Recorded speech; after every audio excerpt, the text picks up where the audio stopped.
Hey everybody, hope you're all doing well. My name is Steven and this is the Storytime channel. Today we've got some malicious compliance stories, so let's jump right into our first story of the day by Desert Dweller. Lawyer makes post-car accident worse for his client. I used to work in the claims department for one of the top auto insurance companies in America. I get a phone call from a lawyer looking to file a new accident claim for his client. His client is also my customer. I explain that I can take the initial report from the lawyer, but will be contacting the client to get his side of the story. The lawyer immediately tells me that I am not to contact the client because he is being represented by a lawyer. I explain that until I have an official letter of representation on file, I have every right to contact the client. So anyway, I proceed to gather all the details from the lawyer. Once I finish filing the claim, I generate a claim number and give it to the lawyer. The lawyer was stalling me a little bit and I soon realized why. He was using the time to get an official letter of representation on file so I couldn't contact his client, also my customer. Which he did, and now I'm not able to speak with the client unless given permission by the lawyer. The lawyer was a total pompous butt and was definitely trying to throw his weight around just to show he was important. He definitely thought he was putting me in my place. He proceeds to tell me that the client has minor injuries such as back and neck pain and is going to see a doctor. I explain that the client may see whatever doctor he wishes, but that it's best to have us get in contact with his doctor of choice as soon as possible so we can start using the coverage to pay for any medical bills. The lawyer gets all huffy-puffy with me and tells me that the client will go see a doctor and get all the medical help he needs, and once it's all done and over with, he will send us a bill that we will be required to pay in full. I explain it doesn't work that way. Some doctors require certain payments from insurance companies up front, or at least be in contact with the insurance company to confirm certain payments will be paid. I also explain that the client only had a certain amount of coverage that he pays for. We are not required as an insurance company to pay more than what the client has on his policy. For example, if the client has $10,000 in coverage, we would only pay half of a $20,000 medical bill. I also explain that if the doctor hasn't been in contact with an insurance company, they may charge the client and the client will have to go through a different, longer process for us to reimburse him than if we just paid the doctor up front. Now, I know this sounds like a bunch of corporate BS, and it is, but I don't make the rules. I'm really trying my hardest to make this as easy as possible for the client, but the lawyer just isn't having it at all. The lawyer demands that the client will go to whatever doctor he wants and will receive whatever treatment he wants and that we will pay for it in full, and the client will pay nothing out of pocket regardless of the cost of treatment. I went back and forth with the lawyer, but eventually you gotta understand that you're just going in circles and it's time to just take the loss. So I do, and we move on to the vehicle. Lawyer says it's damaged, but the client drove the car from the accident scene straight to the lawyer's office. The windshield was damaged and there were fluids leaking from the car. I recommended that we tow the vehicle to a repair shop. I explained the customer had towing coverage and we can get a tow truck free of charge. The lawyer refuses and says the client can drive the car. The lawyer also demands that the client uses a repair shop of his choice. I explained to the lawyer that the client is absolutely allowed to use a shop of his choice, but that we have to send an adjuster out to the car to inspect the damage and give a quote to the repair shop. The reason we did this is a lot of times body shops will take advantage of insurance companies because they know we will pay, and the shops fix things that don't need to be fixed and purposely buy more expensive parts to hike up the price. It's pretty much insurance fraud, so we usually send an expert of our own out to assess the damage and write up a fair and legit repair estimate. The lawyer refuses and says that he isn't telling us the shop that the car is going to, and once again, we will get a bill once all the work is done, and we will be required to pay the full bill regardless of the price. I explain that we do not cover the cost of aftermarket parts, only factory parts. It is listed in our contract. The customer agreed to this when he signed up. Once again, corporate BS, I know, but I don't make the rules and I really am trying to help the customer out here so he doesn't have a bunch of unnecessary crap to deal with. I argued with this lawyer for a long time about how things work and why the way he was trying to handle this was going to end up costing the client money. The lawyer was on a path of destruction and was making every possible scenario worse for the client. The lawyer wasn't having any of it and of course threatened to sue and all that crap. I finally gave in and let the lawyer do whatever he wanted. I knew the worst case scenario would come of this and figured I'd let the lawyer and client feel the consequences of their stupid decisions and the lawyer trying to assert his dominance. I let him and his client do what they thought was best. I mean, why listen to the professional, right? What ends up happening is the customer takes the car to some sketchy shop. They do exactly what we feared and jack the price way up. They put expensive aftermarket replacement parts on the car which we don't cover. The customer had to pay out of pocket for a bunch of stuff to the repair shop. The repair shop took longer than 30 days to repair his car because the longer they have the car, the more they can charge. We only cover 30 days for a rental car, so the client ends up paying out of pocket for a rental car too. Also, the client had to pay some out-of-pocket expenses to his doctor. We ended up reimbursing him for the doctor bills, but it was a long, drawn-out process and very frustrating. We did not refund him for some of the expenses at the body shop, which amount to more than $1,000. In the end, the customer had a ton more out-of-pocket expenses and headaches because of his a-hole lawyer.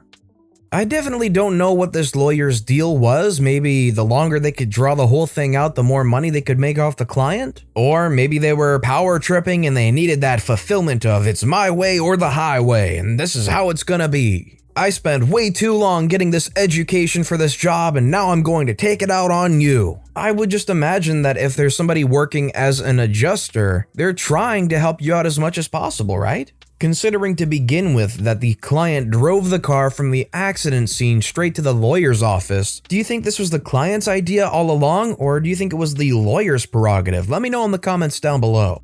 Our next story is by Nina Rocks. Give me what I want or I'll cancel my service. I'll be keeping this pretty short and simple. My brother works in the loyalty department for a pay TV company in the US. By loyalty, I mean he's like one of the people in charge of giving last-ditch efforts to keep customers by trying to negotiate packages with people before they cancel. In case you don't know anything about the pay TV industry, basically channel owners make contracts with pay TV companies for streaming rights.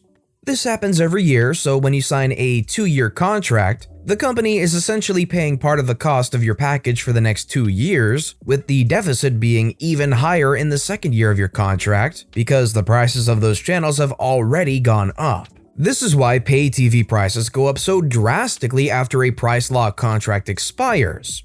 Another thing a lot of people don't know is that it takes 3 to 4 years of service with one customer to be able to break even on investing in promotions and such, so my brother can actually lose some hefty points on his metrics for every cancel. There are some people though that he just refuses to take any BS from. My brother received a phone call from a lovely Karen one day and it seemed she had been transferred to him. He answers, "Hello and thank you for choosing Pay TV Company. This is X. With whom do I have the pleasure of speaking to?" To which the Karen responds, "I just want exactly what I have now for the same price without you changing my account, and I want a price lock contract for 2 years." The Karen was belligerent and went on a rant about how she didn't want to pay more for the same channels and how she wasn't taking no for an answer. This went on for a solid 5 minutes. She never even let my brother get a word in. There was a point that she said the magic words for my brother, which was, "I'm not here to negotiate. You give me my channels for the exact same price for 2 years or I will cancel my subscription." My brother patiently waited until she was done verbally assaulting him and waited for about 30 seconds before he spoke. Cue malicious compliance.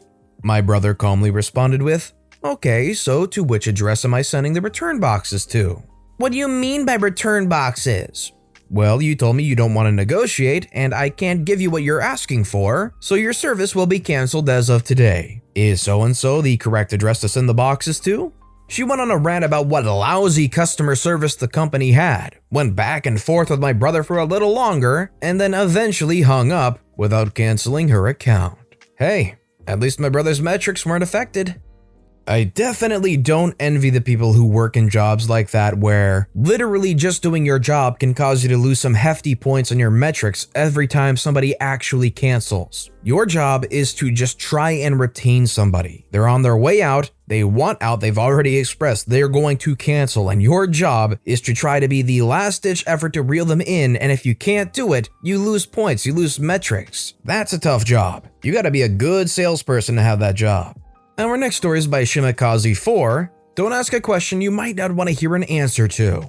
This one comes from my old man. He used to work at Ford Motor Company for many years and has many stories to tell of how insane it was to work there. However, this one is short and sweet and I found it hilarious. Anyways, as you might imagine, there were many hundreds of workers on site and most drove to work in a variety of cars. Management and HR decided that it would be best for the company if as many people as possible drove a Ford. So they printed off a crap load of flyers that said, "Why isn't this a Ford?" on it and put them on the windscreens of all the employee cars that were not Fords.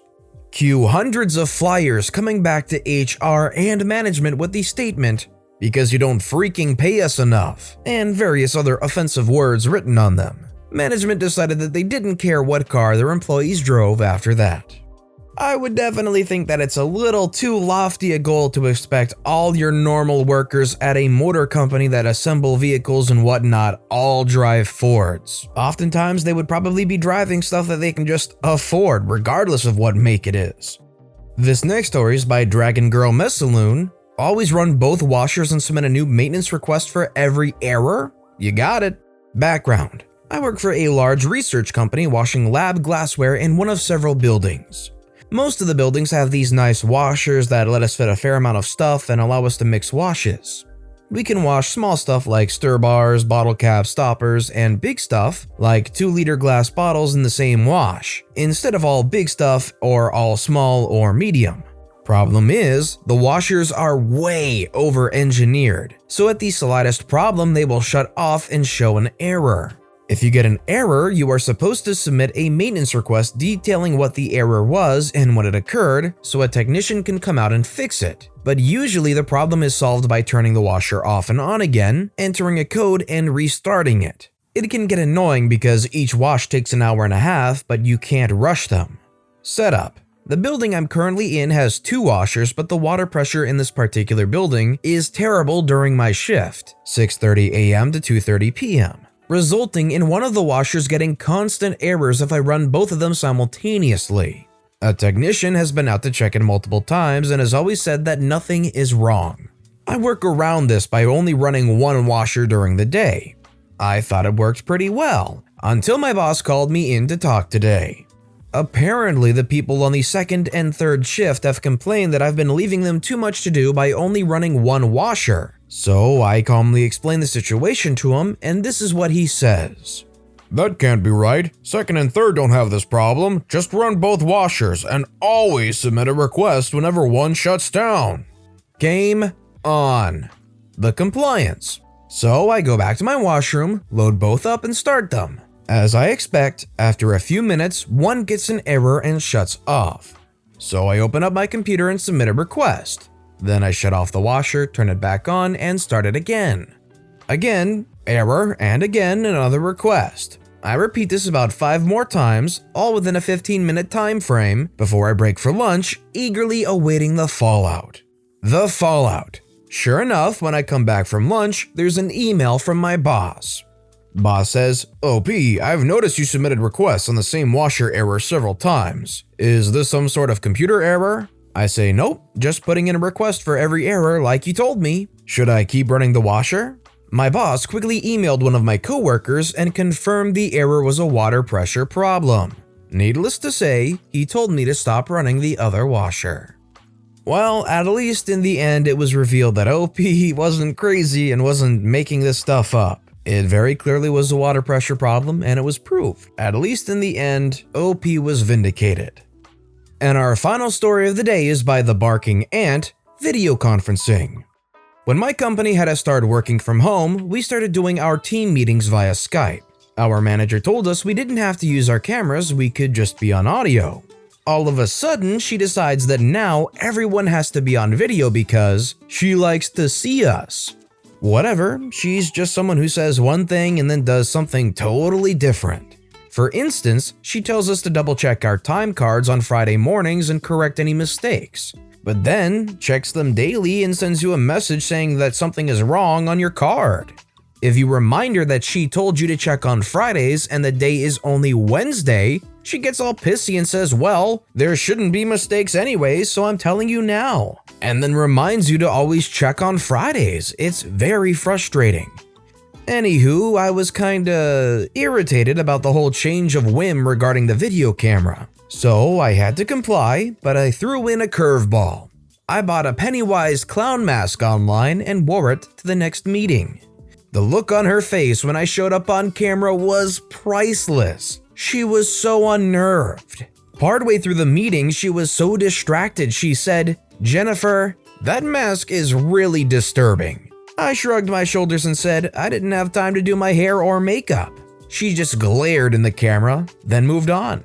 I'm sure she's going to address the mask offline and tell me that I can't wear that anymore because it's unprofessional, but I'm telling you, it was worth it just to see the look of shock, then irritation, then her trying to ignore it and finally being totally flummoxed and distracted. Viva la resistance. I love that explanation. Well, I didn't have time to do my hair or my makeup, so I just had to bust out my Pennywise mask and deal with that. I'm almost 100% sure that OP got a nice little talking to after the meeting, being told, OP, listen, you can't wear a Pennywise mask to our Skype meetings. Please remain a little bit more professional. If you gotta do your hair, take the extra time to do your hair or something like that. Surprising, funny, but probably a one-off, unfortunately. But with that being said, that's all the time we have for today, so if you enjoyed the stories today, please consider giving the video a like, and if you haven't, subscribe and turn notifications on so you'll never miss an upcoming video. And if you had a favorite story of the day, let me know which one and why in the comments down below.